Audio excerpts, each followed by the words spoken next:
petit traité d'histoire des religions, Frédéric Lenoir aux éditions Plomb. C'est un livre qui est à la fois synthétique et historique. Vous passez en revue les grandes religions de cette planète qui est la nôtre. Et à vous lire, j'avais le sentiment qu'au fond, l'existence de l'humanité, le fait même qu'il y ait une histoire de l'humanité, est quasiment synonyme de l'existence de la religion.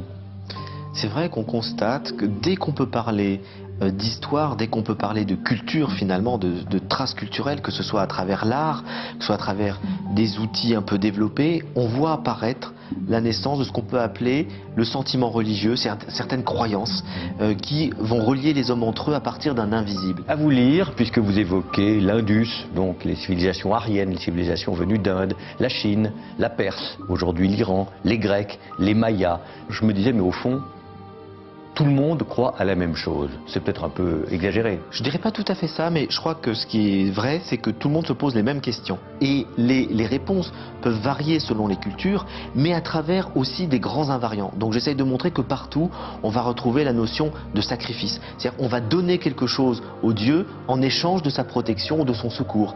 On va retrouver les notions d'éthique. On va instaurer des lois, ne pas tuer, ne pas voler. On retrouve ça dans le code d'Hammurabi, troisième millénaire avant Jésus-Christ, et dans toutes les religions, il y a les mêmes codes éthiques fondamentaux.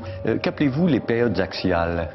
En fait, dans l'histoire de l'humanité, chaque fois qu'il y a un grand bouleversement des modes de vie de l'humain, il y a un changement simultané de la religion qui évolue considérablement. Or, ce qui est étonnant, c'est que ces grands changements ont lieu en même temps dans toutes les cultures, dans toutes les civilisations.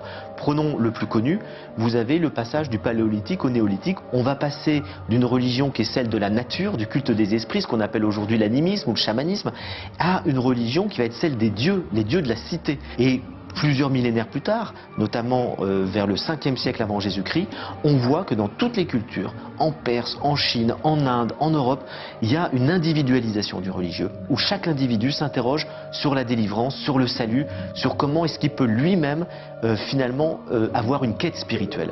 Et ça, on le voit dans toutes les cultures au même moment. C'est très troublant et intéressant.